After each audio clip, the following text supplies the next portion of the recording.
Hello and welcome. My name's Dan Sharp, Vice President for Community Research and Grants Management at the Columbus Foundation. We are delighted to have you tuning in to this nonprofit forum, Presence and Presentation. Because leadership presence isn't a single characteristic or quality, it's a combination of skills and attributes that elicits confidence, grows trust, and inspires those around you. This nonprofit forum, led by Eden Sulzer, will equip you with ways to connect with your audience, elevate your presence, and maximize your impact. And before I happily introduce her, I want to cover some housekeeping that will govern today's nonprofit forum. This session is being recorded and can be accessed via the Columbus Foundation's YouTube channel. And within a week, a link will also be sent to those who have registered, which will include the recording and access to resources from this session. Live captions are enabled and are available within the Zoom platform. If you need to access those, please click the show caption icon in the lower toolbar of Zoom.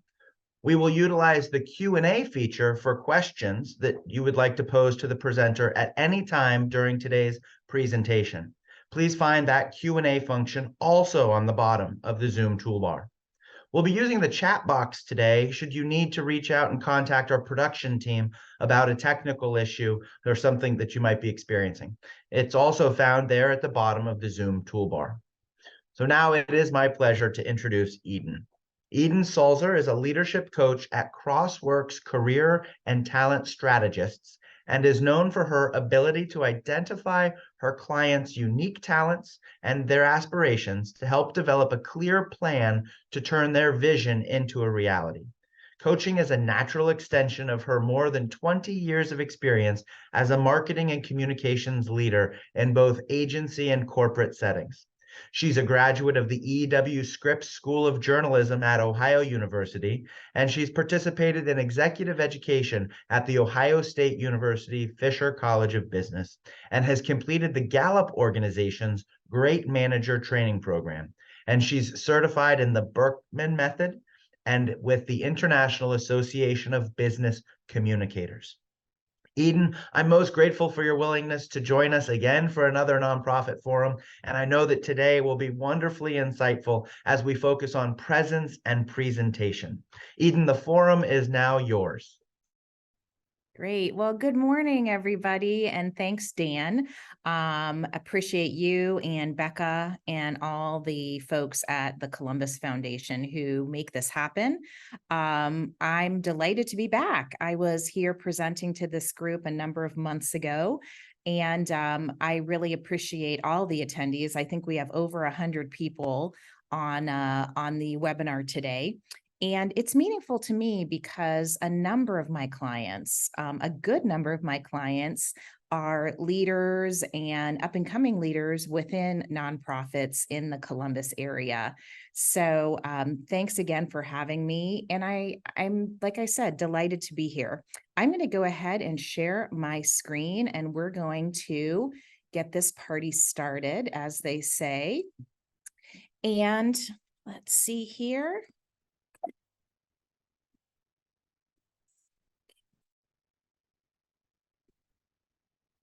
All right. Hopefully you are seeing my slides, and Becca, if you want to chat, send me a chat if anything looks wonky, technical terms. Otherwise, I'm going to jump right in. So as Dan mentioned, the topic today is presence and presentation, and the two of these things really do go together. The goal is impact. The goal is to elevate presence, and essentially, when you are present, to be as powerful and credible as possible, which is something I think we all are aiming for. I think it's important to note that I am not a professional speaker. I am not on the TED Talk circuit. I'm always working towards this. And when it came to the presentation today, I had to practice. And you'll see that is one of the tips and tools along the way, is that you can't just wing this.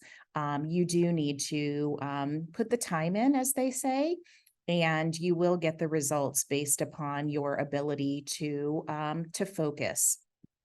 So what I want to share with you is just a little bit about me that I think sets up the spirit of this session today. So you can see here, and you heard from Dan about where I've been and what I do, but really the best part of my job is coaching people and helping them build their confidence. And when it comes to presence and reputation, which are also very much intertwined, it really is important for you to understand your value. And a way that we do that with our clients here at Crossworks is to have them formulate their 6-word brand. So mine is dream big, bold, pull people up. And that's what I'm about. And I think that is really, that is what drives me. That's what gets me up in the morning. And it also helps me be able to say in a very succinct way what it is that I do. So think about that as you are considering your own brand and reputation. You might want to take a little bit of time and think about what your 6 words are. So let's hit the agenda and talk about what's on tap for today. We are going to first cover leadership presence and why it matters. Then we're going to move into presence and presentation, which is even broader than that. It's really about communication and how those two things work together and interrelate. I'm going to share some tips around presenting for those moments that matter.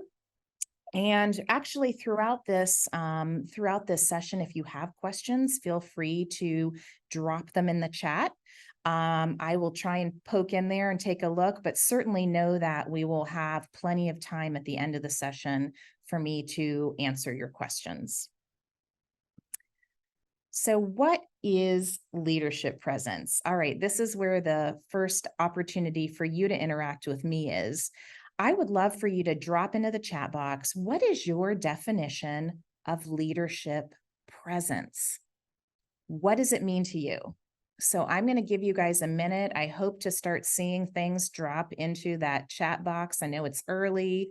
Hopefully you have some coffee, but go ahead and type into the chat box, what do you consider leadership presence? Oh, I see confidence, kind and confident, love it. Quiet confidence and organizational vision, professionalism, when people know they can trust you when it's time, inspiring, portraying confidence and a level of expertise along with warmth and approachability, having the answers. You guys are awesome. Someone who is not only put together and knowledgeable, but inspiring, authenticity and trust, empowering. I love this. I'm just going to go back through the confidence you exude. Let's see here. Inspiring.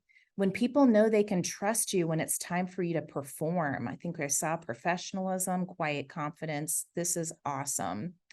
And the answer, as you can guess, is all of the above.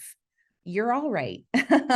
But let's look at what the expert has to say. And there are more than one expert. And I really kind of went to the research and what's out there about presence in order to put this presentation together for you today. So there was a book published in 2014. You may have read it. You may have heard about it. It was pretty high up there on the sort of business book list. And it's called Executive Presence. And it's written by Sylvia Ann Hewlett. I want you to know that my decision to call this leadership presence, in my own words, versus executive presence was intentional. I don't think you have to be an executive to have presence. And really, the ability to be present, to be impactful, to be powerful really doesn't have any certain age or stage. It really is something we can cultivate early in life and continue to work on throughout our career. So the way that Dr.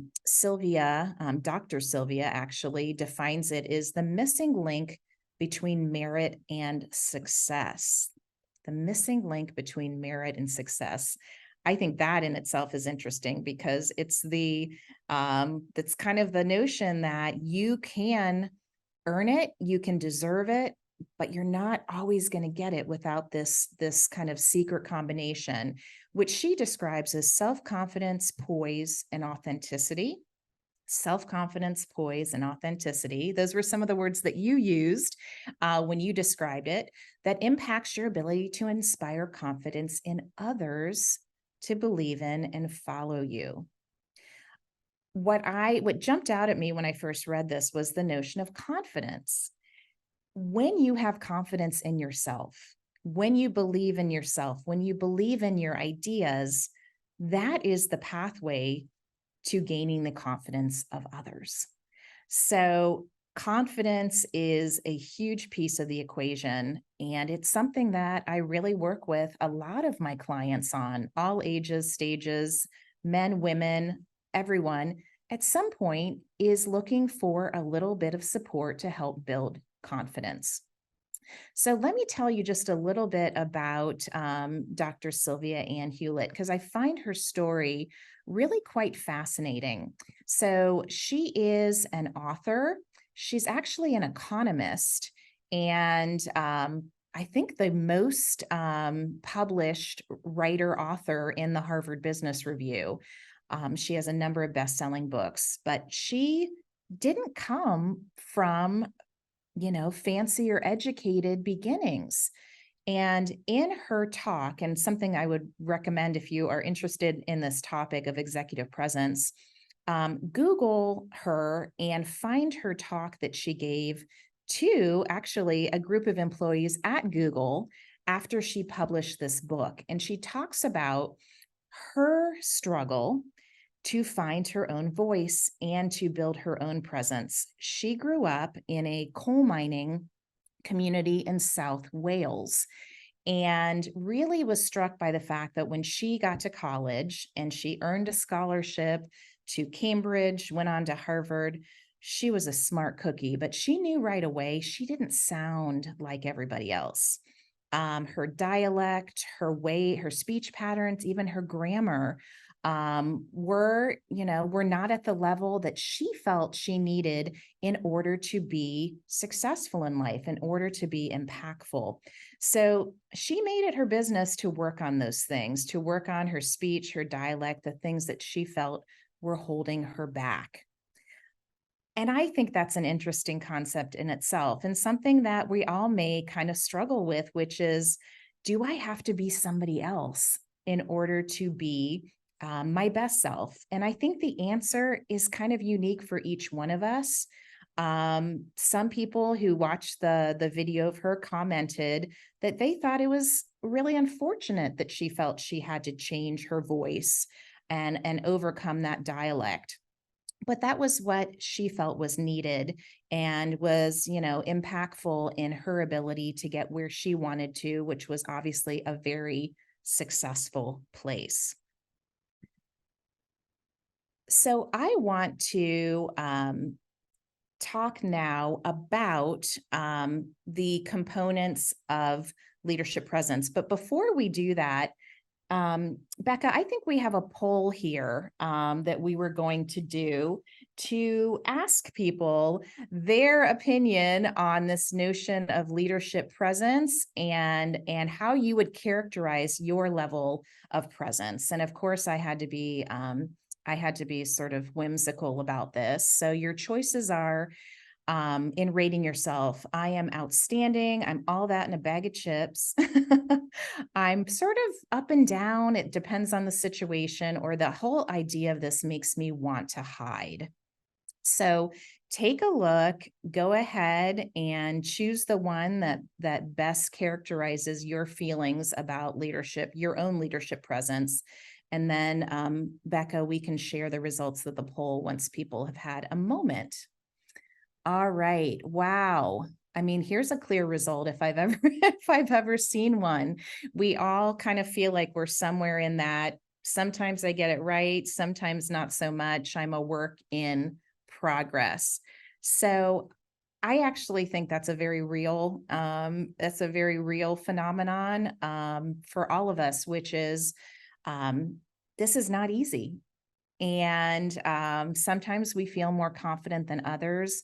My recommendation and hopefully the inspiration you get from this today is just keep trying, just keep working on it, and you're going to get some tips and tools along the way. So, what Dr. Hewlett described as the components of executive presence are three things.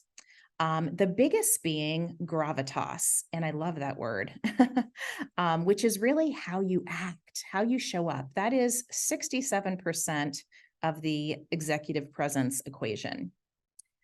The second one is communication, how you speak, about a third of the equation, 28%. And that's an area we're going to focus on quite a bit today. And then appearance. Appearance is not a big factor, but at the same time, it's there. It's part of it. So we're actually going to walk through these one by one, gravitas, communication, and appearance, and break them down further. So appearance, okay, let's get this one out of the way because it is not the biggest driver, but it is important. And we all know that first impressions matter. And actually, someone in the comments, I think, said something about being polished or being put together. And I have a story to tell on this one. So when I was early in my career, I worked for a PR agency. And this was a pretty elite agency. And I remember the CEO saying to us, we dress like the attorneys, right? This was the world of billable hours, and we wanted to show up in a way that instilled confidence, right? So rather than, flip-flops or what have you, we were going to show up and we were going to be polished and professional. Dress for the job that you want. This has been around forever. At the same time, remember that our world has changed a heck of a lot since 2014. I will admit, so I'm dressed up on the top, but on these days where I'm on Zoom, I'm probably going to be more casual and comfortable. So think about, once again, what is the situation that you're in? What is the audience that you're going to be meeting with? And how are you going to show up in a way that instills confidence? I thought this was funny. Height is only 6% out of the 5%. So let's not worry too much about stature. And the last aspect of appearance is being physically fit. And it's important to note this isn't about weight. This is more about your body language and what it conveys in terms of your energy level, your resilience, and vitality. That is appearance. Let's get into gravitas. So the first aspect of gravitas is another comment that came in the comments in the chat box earlier, which was really about, I think it was something around strength or leadership, but it's the notion of grace under fire. And I like the quote from Churchill on this. He said, "Courage is grace under fire. It's not the absence of fear. It's being able to do what you have to do while you're afraid." And I think that is absolutely spot on, because we would not be truthful if we said as leaders we were never in any kind of fear. We have to make decisions that impact people, that impact communities. So what folks are looking for us as leaders is the ability to withstand the challenges, whether it's a crisis or just ongoing challenge, and be able to be confident and steady in those times. The second is decisiveness, and this really doesn't need a whole lot of explanation. It really is second to confidence and grace under fire is the ability to be decisive. Speaking truth to power and integrity. Let me tell you about this one because I really believe in this. So really what we're talking about here is the ability to speak truth to power.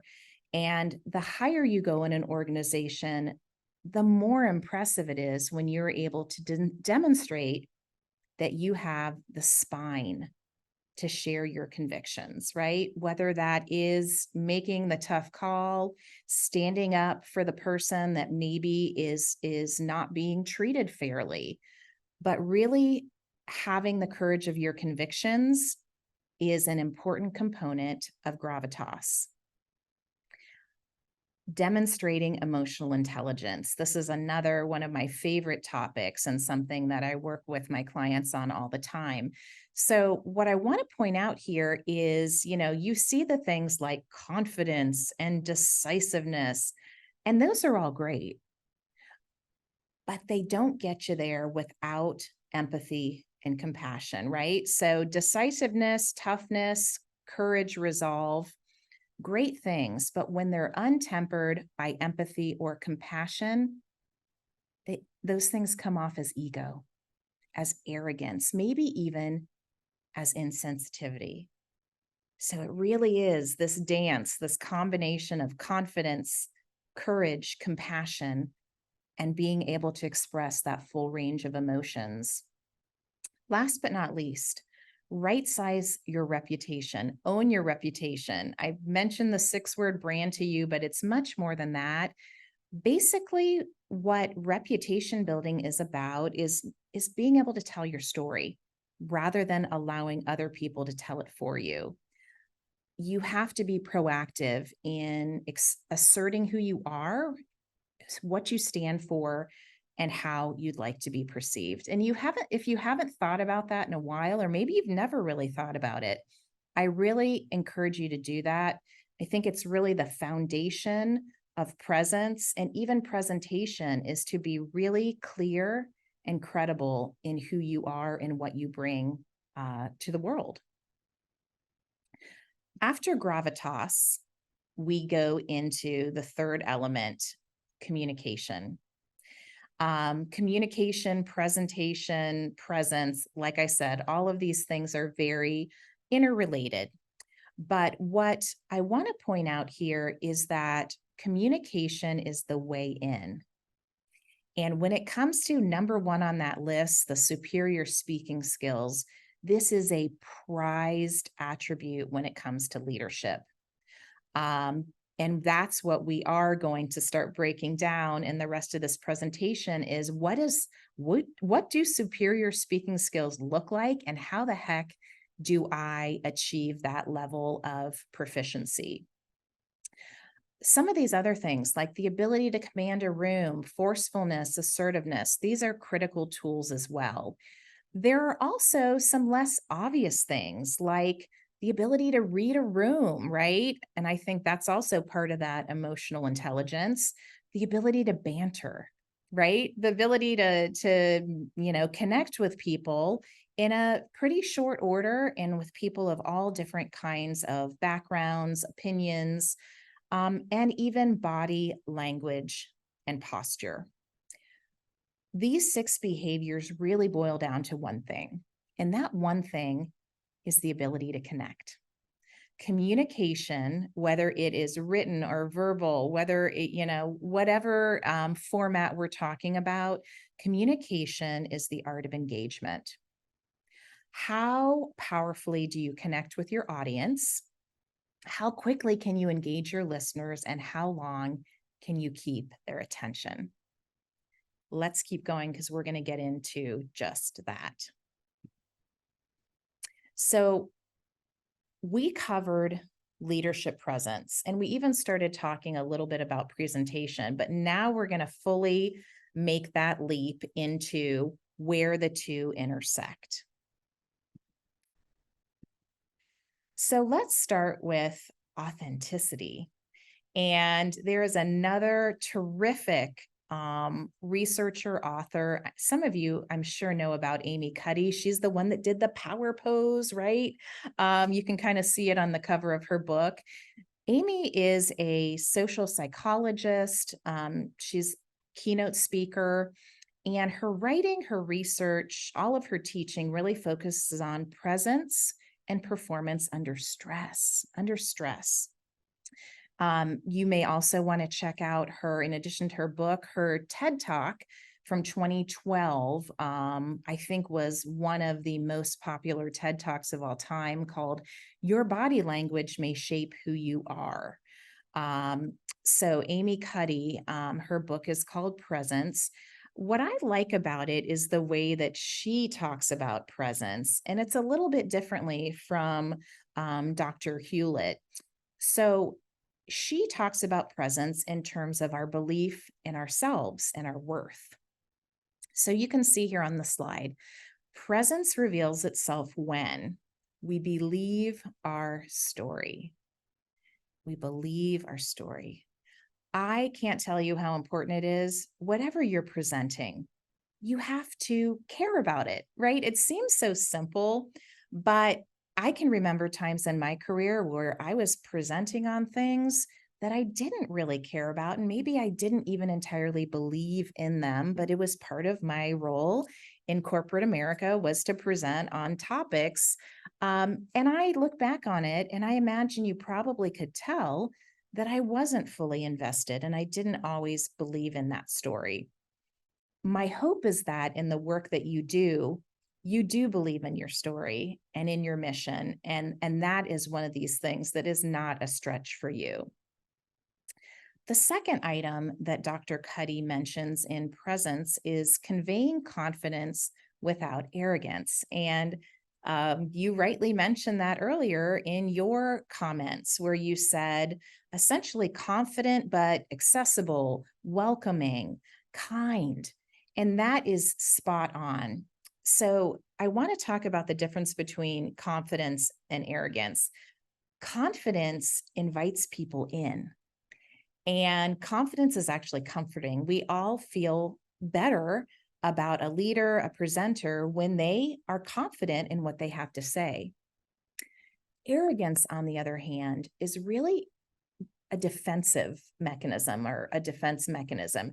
It's really what comes out for all of us when we don't want to be challenged, when we're on the defensive. So confidence is comforting.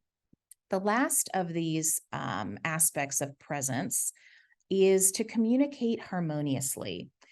And what this means is our body language and our voice are consistent, are working together in harmony.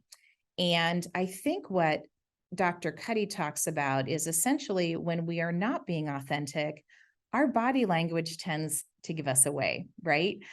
We look uncomfortable, we're fidgeting.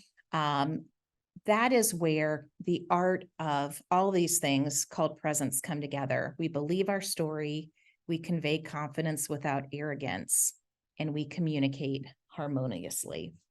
So Becca, let's go ahead and do the next poll.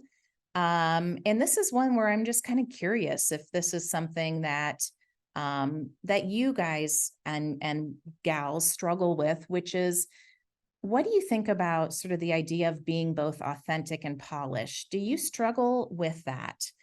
Is that something that comes up for you? So go ahead and vote yes or vote no, and we'll see kind of where that shakes out.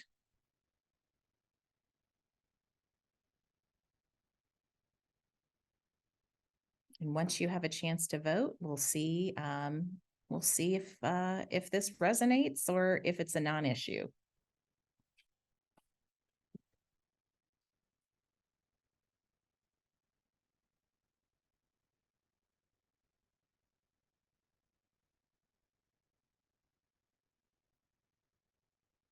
All right. 50-50. These polls are so much fun. I never quite know how they're going to go. So about half of us are saying, yeah, I kind of do struggle with that. And the other half said no. So let's get into the next aspect of presentation and presence, which I actually think is going to be a bit of a relief. So, newsflash, right? Presenting is not about you. presentation, communication. It's not about you. So in some ways, I hope that gives you a little bit of maybe relief to say to yourself, I I'm not the linchpin in this whole thing. It's really about my audience. So even thinking about all of you today, I needed to come to this with thoughts around what are your perceptions or preconceived notions of presenting of presence, right? And that's part of why I do the polls. But for all of you, no matter who you are presenting to, it really is your job to know your audience.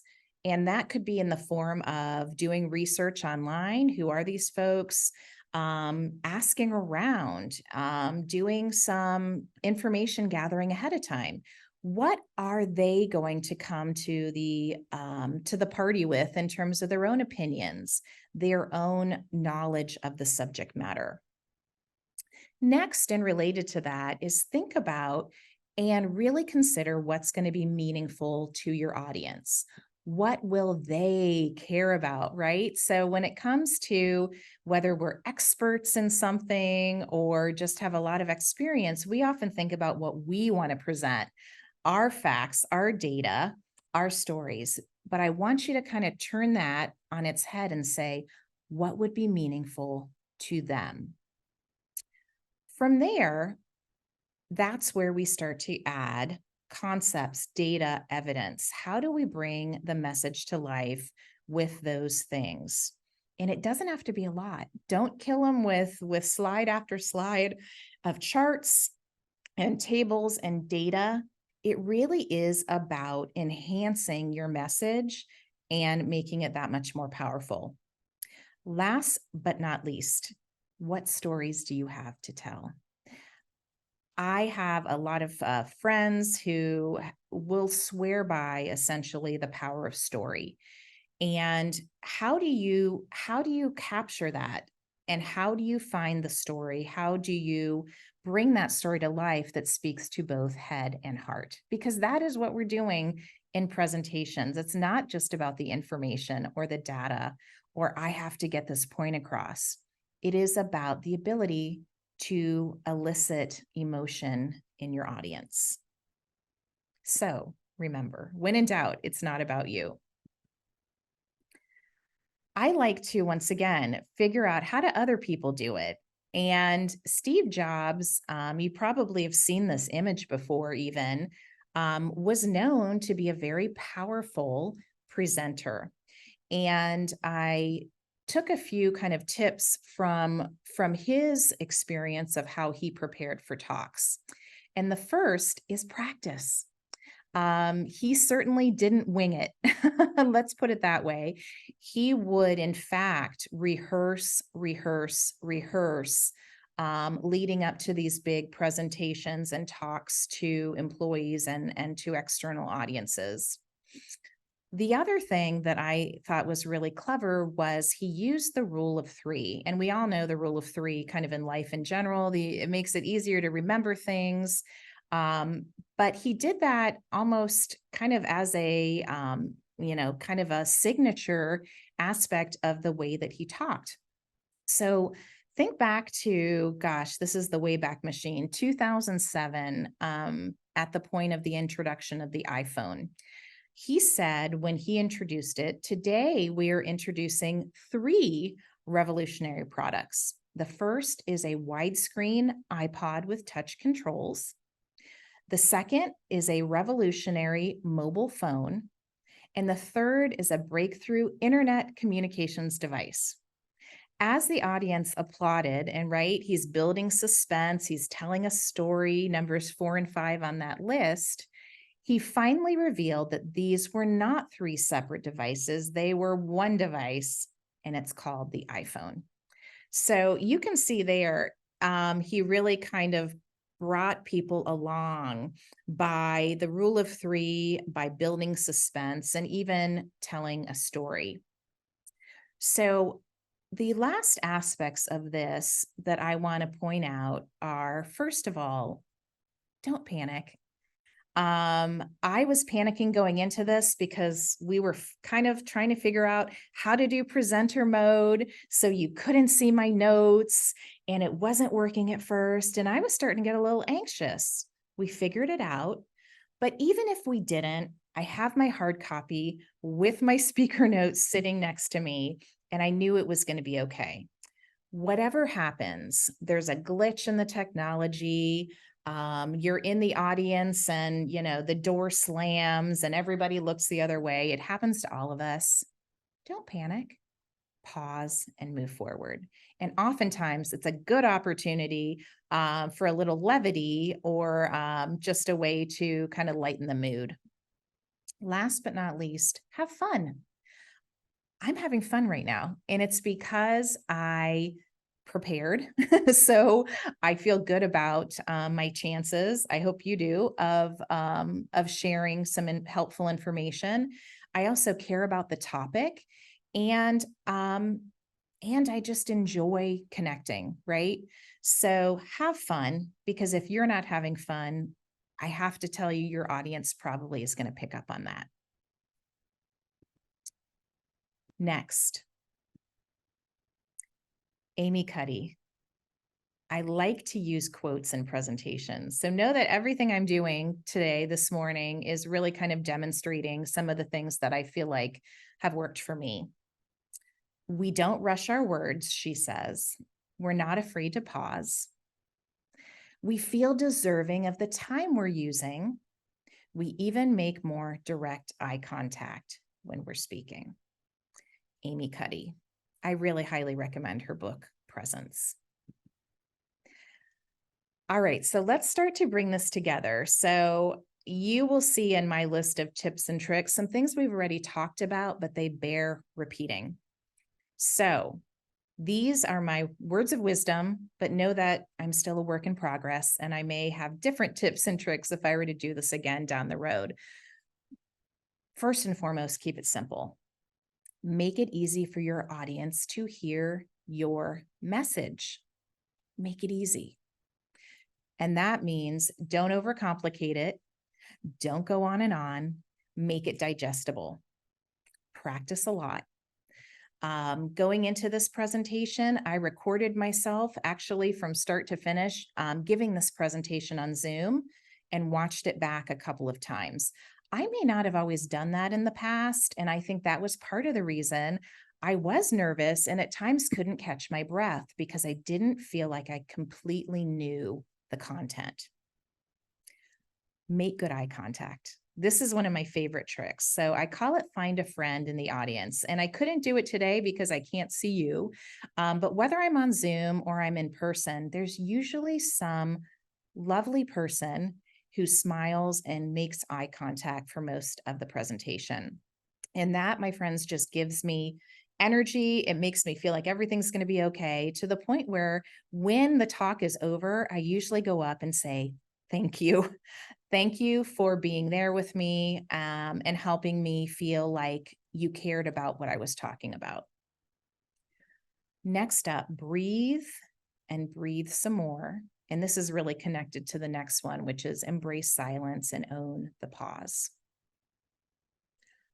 I just paused. And you can see that it is a way to really add some power and some meaning to what you're saying.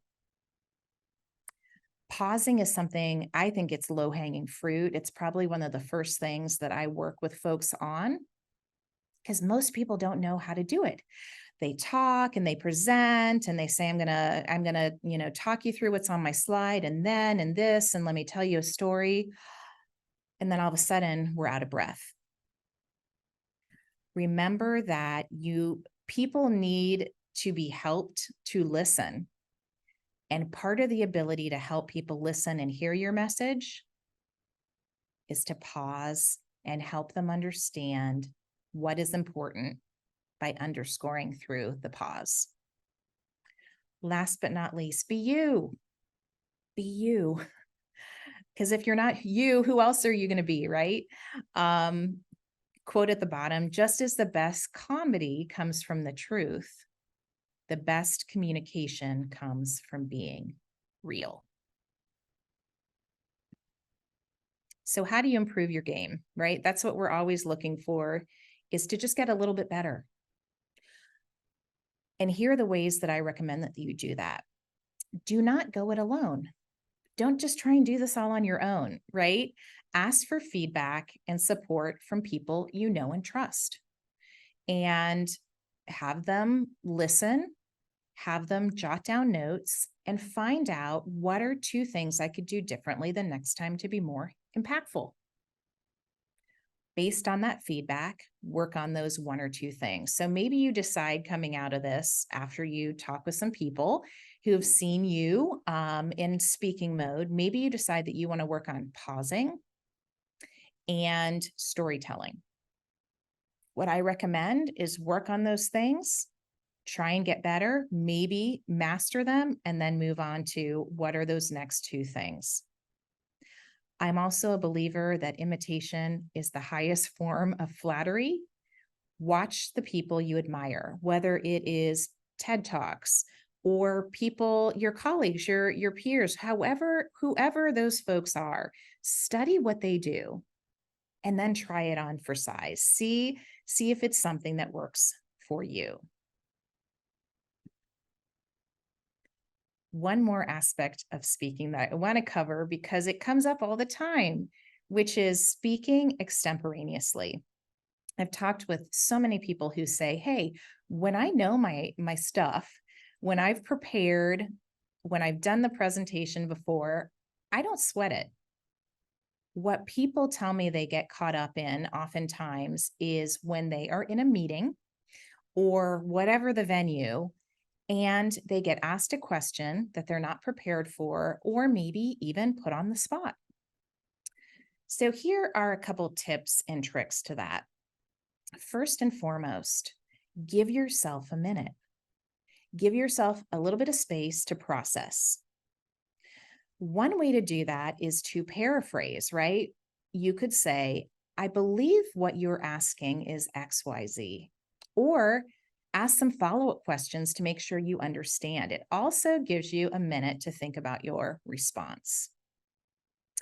When in doubt, use analogies or shared references. So for example, point to something that gives context. So this could be, and I'm making this up, remember the time that we tried X.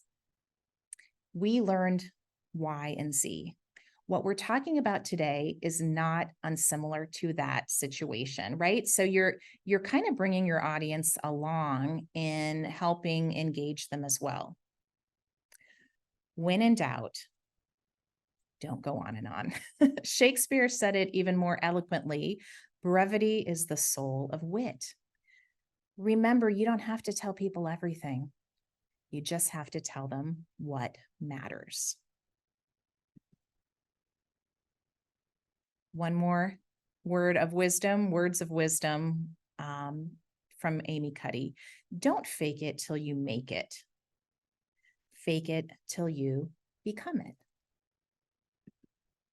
And that is the end of my presentation. I'd be very happy to take any questions, and I'm actually going to stop sharing and let Dan open it up for questions, or however we want to go from here. Yeah, Eden, thanks so much. And while folks are racing to their keyboards to fill that Q&A feature for today's questions, want to go back to a thread that you were quoting from Dr.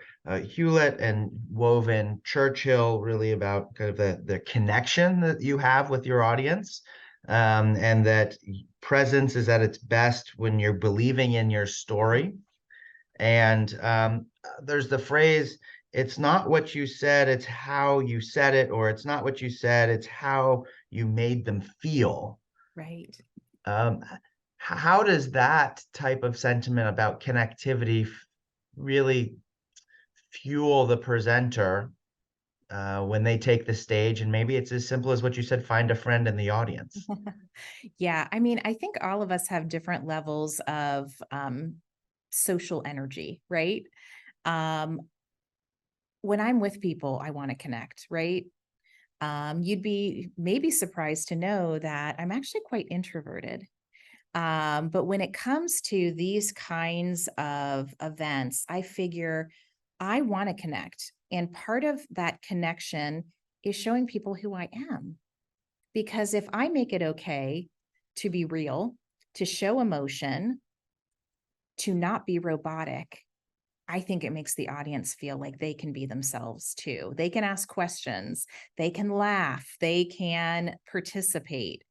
So, Dan, I think that sort of level of kind of connecting with emotion is just as important as logic, right? We often go to logic, what we know, the facts, the figures, when in reality, I think people just want to know that you care.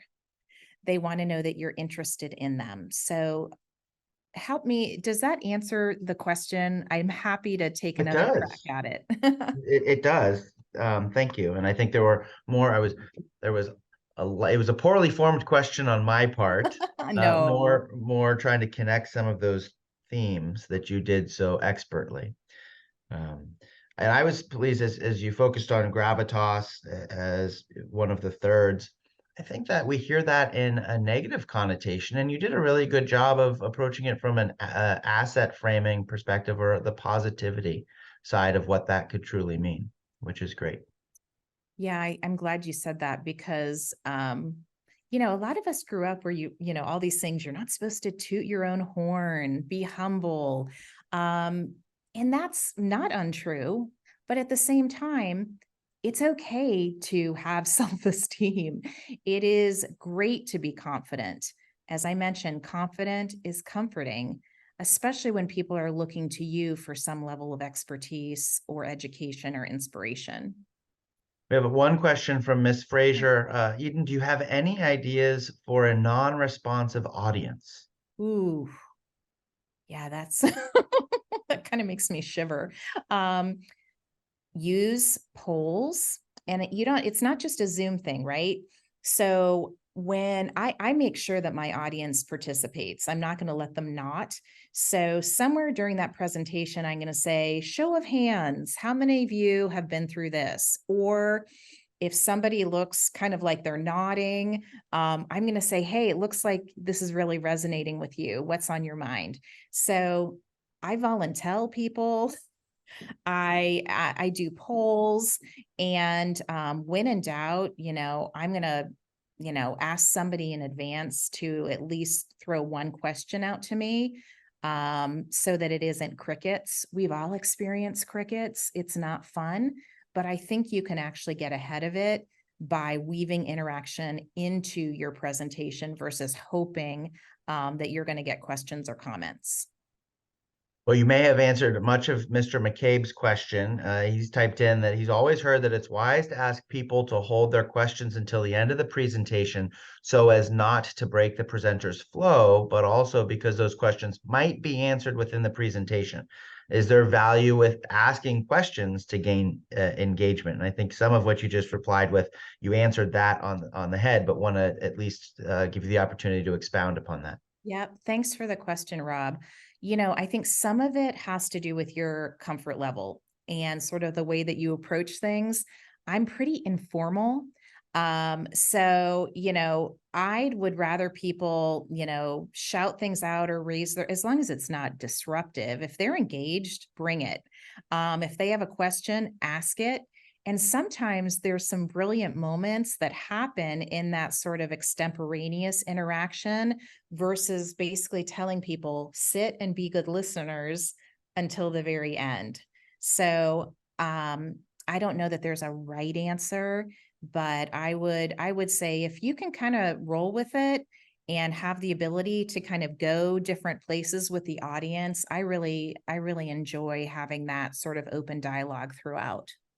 And how does that open dialogue land if their response might not be as hearty? So going back to the audience saying, "Oh, you can do better than that," after maybe they say "good morning" in a half-hearted way. Yes, I love it.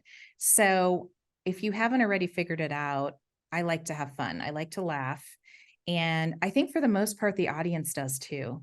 So it is not uncommon for me to walk into the room and while people are still gathering, to go around and say hello, introduce myself, or maybe even make a joke, right? So if it's, I'm talking before lunch, I'll say something like, "Oh my goodness, I better keep it interesting because I'm the one standing between you and that delicious lunch buffet that's waiting outside," or something like that, just to break the ice and try to make a connection. To me, the sort of hardest presentations are when you don't feel like you connected with your audience. And it's never going to be everybody. There are people that come to these things, whether it's conferences and they're getting CEs and they're just there because they have to be there and they're not going to really engage. But as long as I get a few people who really are there and who are who are enjoying the content, I feel like I've done my best. And that connection might be difficult to do if you really have a much more limited period of time to have the podium, if you will. So what's your advice on making the best impact if you're given 10 to 15 minutes to speak? Yeah. I could have easily done this presentation in 10 to 15, right? So I think it really would have been, and just to kind of give you a very specific example, I would have not gone into all that detail on the three aspects of executive presence. I probably would have hit those, told a story or two, and then moved into presentation. But once again, whatever the amount of time you have, whether it's 5 minutes or 50 minutes, you got to start with the question, what does my audience need and what do they care about? And that allows you to just continue to curate your content, edit it down to the place where you can still educate and inspire in whatever amount of time that you have. What I would also say is you got to time yourself. So I presented or I rehearsed last night so I could see that I had the right amount of content. And you do have to be careful on that. So some people just kind of maybe they have a slide deck that they tend to present from, whether it's 15 minutes or 45 minutes, but you have to make sure that you are using your time wisely and that you are both educating and inspiring. And talking about content in 5 or 50 minutes, right? You still want to put your best foot forward. We have a question here that is alluding to imposter syndrome, which could have been its own topic in its entirety. But what advice, maybe pulling from your coaching background, Eden, what advice do you have for somebody that isn't feeling their most comfortable in their presence in any given conversation, presentation, or day? Yeah. First of all, I would say, don't be so hard on yourself. I am not the same person that I was when I was in my 20s, and nor should anybody expect that, right? We come to situations with the level of experience and opportunity that we've been given so far. So it is okay to be up and coming, right, in our presentation and presence. But what you do have are your stories. What you do have are your experiences. And whether you're 20 something or 60 something or whatever age it is, we all have stories to tell.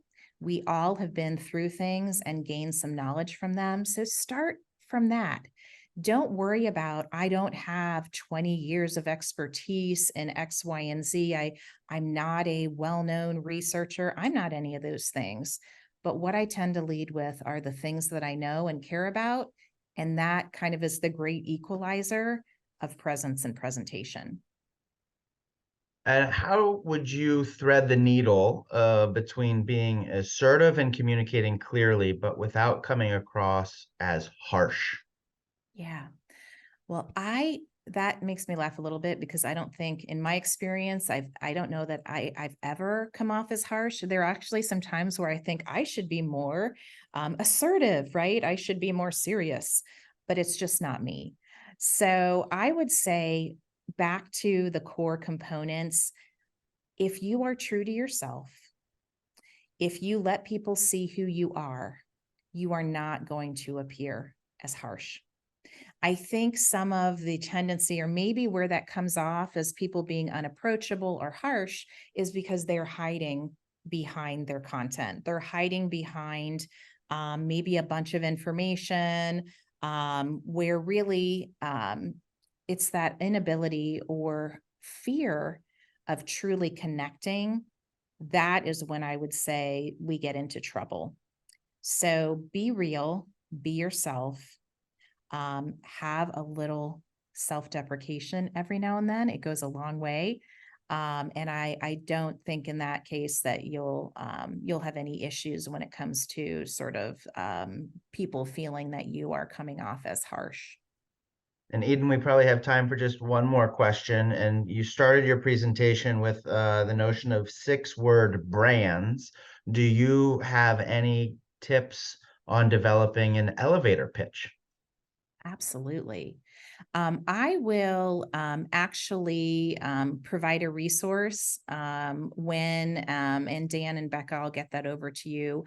At Crossworks, we actually have a framework, kind of a fill in the blank for creating your own elevator pitch. And that's something I would be very happy to share.